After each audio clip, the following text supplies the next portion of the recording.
warahmatullahi wabarakatuh. Saya Rizana ini dari kelas MN21D dengan NIM 20210080080263 akan mempresentasikan mengenai tujuan dan fungsi manajemen risiko keuangan.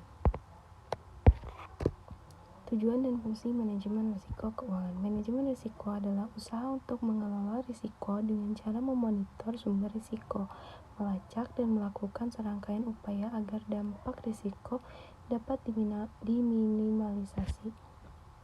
Tujuan manajemen risiko keuangan. Tujuan manajemen risiko keuangan adalah untuk meminimalisir kerugian yang mungkin saja terjadi karena suatu kejadian yang tidak terduga. Ada banyak hal yang tidak menyebabkan risiko usaha seperti naik turunnya nilai mata uang, komoditas, ekuitas, dan juga kredit.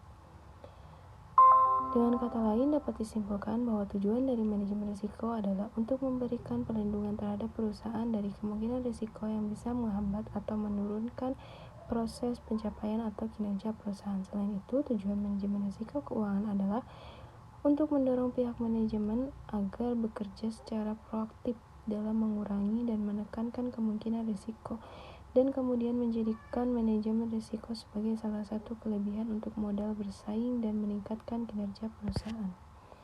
Salah satu tujuan manajemen risiko keuangan adalah sebagai pengingat agar perusahaan selalu bertindak hati-hati serta waspada dalam menghadapi segala macam risiko yang bisa terjadi pada perusahaan.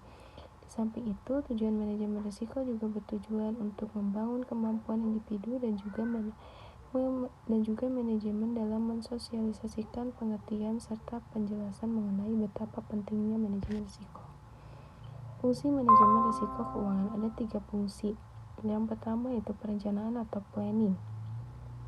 Di sini perusahaan bisa memulai fungsi perencanaan dengan membuat visi, misi. Setelah itu bisa dilanjutkan dengan tahapan kedua yaitu menetapkan sasaran, kebijakan, dan juga prosedur yang berhubungan dengan manajemen risiko untuk mempermudah pengarahan serta sosialisasi dan juga sebagai bentuk dukungan manajemen atas program manajemen risiko. Maka visi misi secara prosedur telah ditetapkan dan harus tulis.